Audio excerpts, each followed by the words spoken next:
It's time to revisit my favorite horror movie of all time.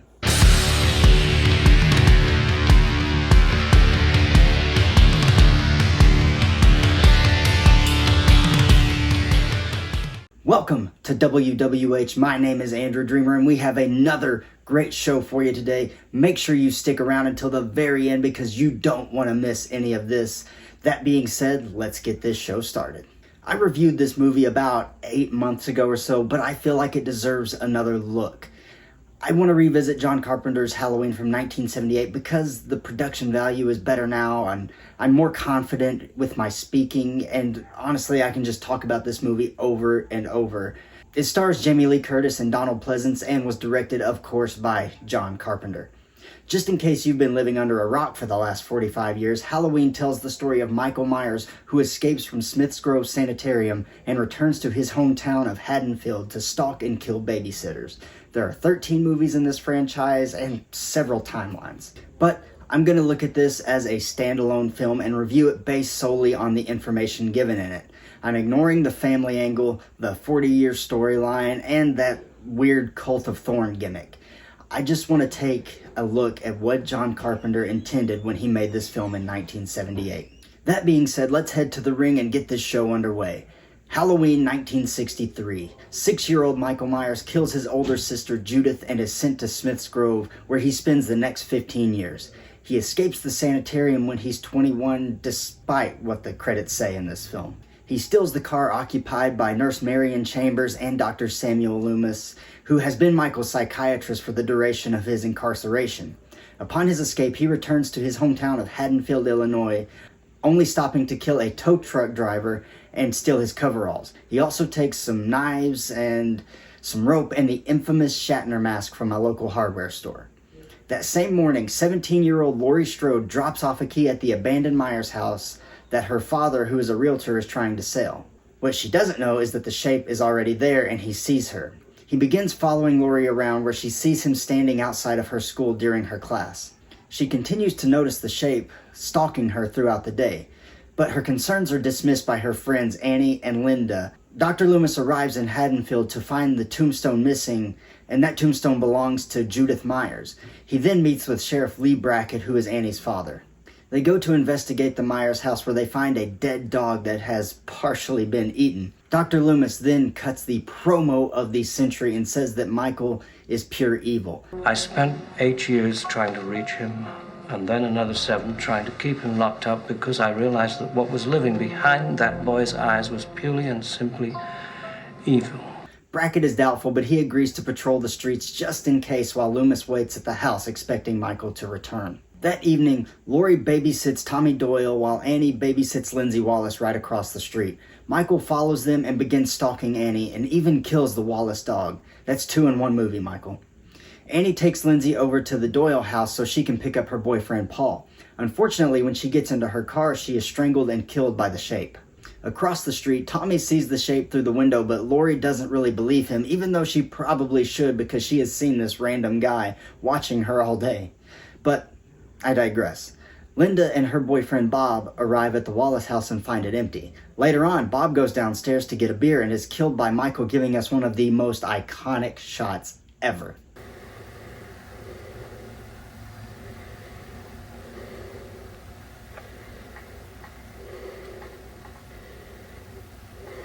Myers then proves that he has a sense of humor by posing as Bob in a ghost costume. Linda teases him but gets annoyed when there's no response and then calls Laurie to find out what happened to Annie. But she doesn't even get a word out because Michael strangles her with the phone cord while Laurie listens on the other end thinking it's just some kind of joke. Meanwhile, Dr. Loomis has fun scaring some local kids away from the Meyer house before he notices the Smith's Grove car parked down the street and leaves to search. Hey, Lonnie, get your ass away from there. Laurie is concerned about the phone call she receives, so she goes over to the Wallace house to check on her friends while the kids sleep. She finds the dead bodies as well as the tombstone of Judith Myers. She flees to the hallway where Michael appears from a doorway behind her. He slashes her arm and she falls over the railing of the stairs. She escapes out of the house and limps back across the street. Tommy lets her in the house and she tells the kids to hide. She tries to call for help, but the phone line has been cut. The Shape sneaks in through a window and attacks again, but Laurie stabs him in the neck with a knitting needle and she thinks he's dead. But of course, as Tommy will inform her in just a moment, you can't kill the boogeyman. I killed him. You can't kill the boogeyman. Michael appears at the top of the stairs and Laurie tells the kids to hide again, before she hides in a bedroom closet. When Myers breaks into the closet, Laurie stabs him in the eye with a clothes hanger and then with the Shape's own knife in the abdomen. Again, she thinks he's dead. Laurie sits in the doorway for a moment before Michael unknowingly inspires a future dead man with his iconic sitting up motion. He starts to strangle Laurie, but she rips his mask off, distracting him just long enough for Dr. Loomis to show up and shoot the Shape 6 times. Michael falls off the balcony. When Loomis goes to check, the Shape has vanished. Loomis doesn't really look surprised at all here, and the movie closes with several shots of various locations we've seen throughout the film, and we hear Michael's breathing, proving that evil cannot be killed. I love this movie so much. Before we go any farther though, we have to take a quick break. We'll be right back with more WWH action. If you're looking for a big discount off of Redcon 1 products, look no further, I have the perfect deal for you. Use code AndrewDreamer right now at checkout to receive 20% off your entire order. That is a huge discount and you're going to get some great products. You can get supplements, some t-shirts, some protein bars, anything that you could possibly want, Redcon 1 will have. So go check out their website, order you some cool stuff, and use code AndrewDreamer to save 20%. We are back, and we're heading right back down to the ring. Positives for Halloween. Where do I start?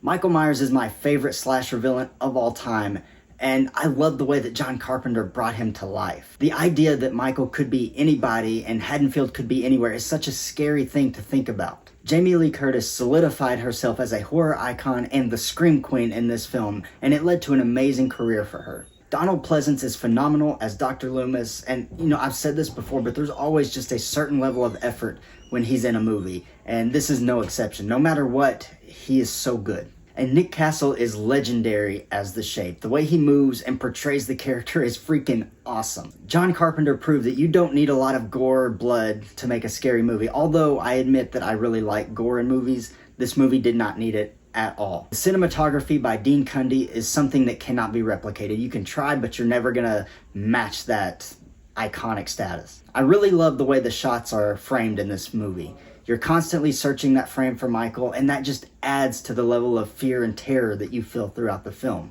Last but not least, the score by John Carpenter is iconic. This film was screened for an executive without music, and she said that it wasn't a scary movie at all. But after he added that music back in, he showed it to that executive again, and she loved it, saying that it was terrifying and that it felt like a completely different film.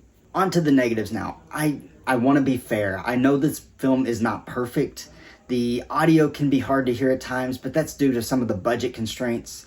There are a few continuity issues, such as Michael having his mask before he supposedly took it from the hardware store, and Laurie definitely should have known that something was wrong when Tommy said he saw the boogeyman.